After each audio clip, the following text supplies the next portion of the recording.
They said he'd never become anything, not because they hated him, but because they couldn't see him.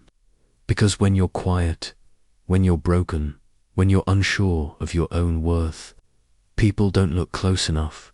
They only see a shadow of a man, and a shadow can be stepped over. But here's the thing, you are not what they think.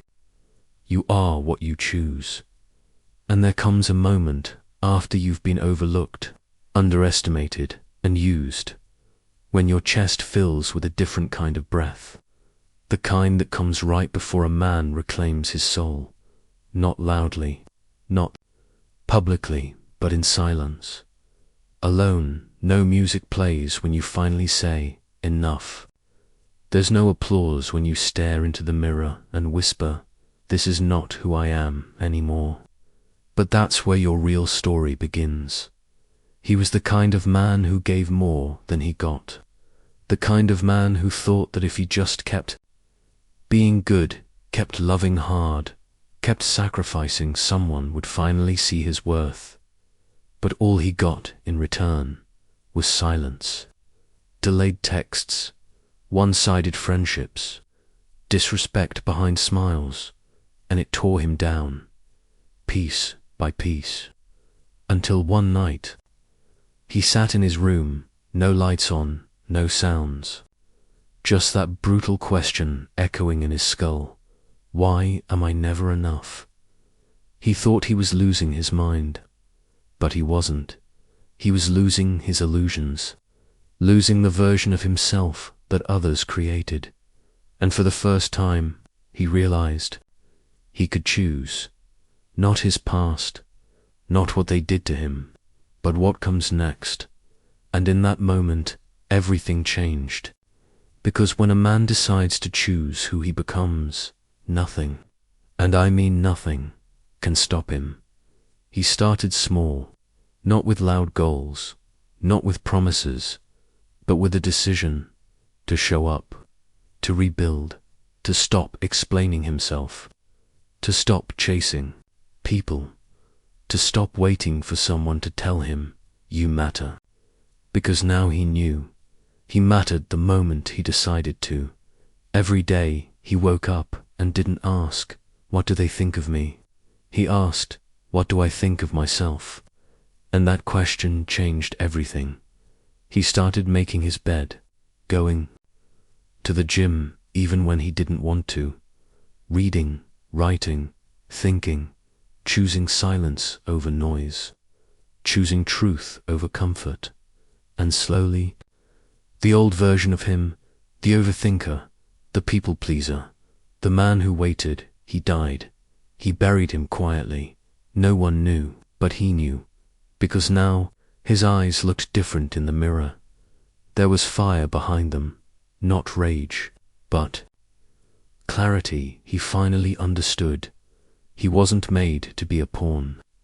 He wasn't made to follow. He was built to lead himself first, to build a life so powerful, so real, so grounded, that no betrayal could shake him again, that no lie could bend him again, that no temporary person could make him forget his permanent worth. He had bled for people who wouldn't even wipe his tears. He had prayed for people who only played him. He had shown loyalty to people who had secret agendas. But now, his loyalty belonged to the man in the mirror, because he earned it. The nights he cried alone but didn't quit, earned it. The mornings he got up when nothing made sense, earned it. The way he took his brokenness and built discipline out of it, earned it. And that's what people don't understand. You can't always control what breaks you, but you can always control what you build from it. He didn't get revenge. He got power. He didn't chase closure. He closed the doors himself. He didn't seek validation. He became the man who validates his own existence. And the world started to notice.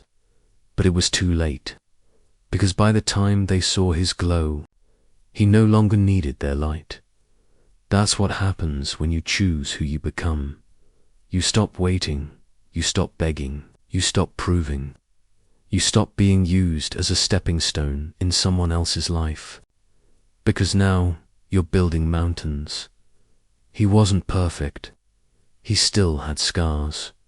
But now, those scars weren't signs of weakness.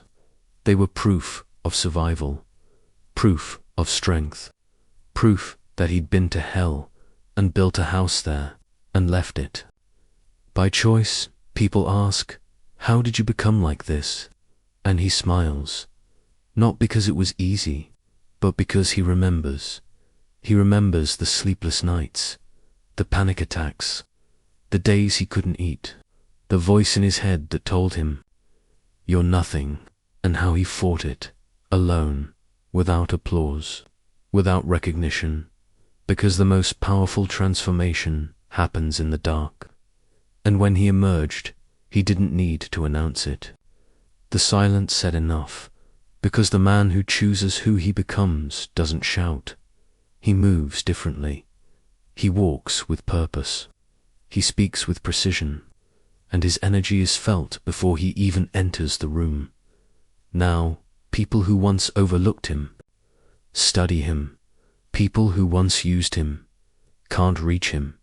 People who once doubted him, whisper his name.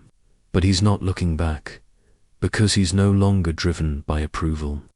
He's driven by truth.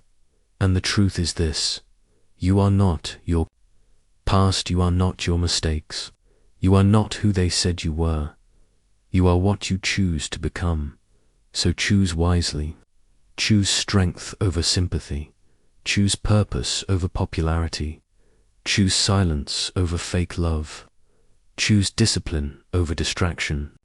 Choose becoming over begging. Because no one's coming to save you, and that's okay. Because you were always the one you were waiting for.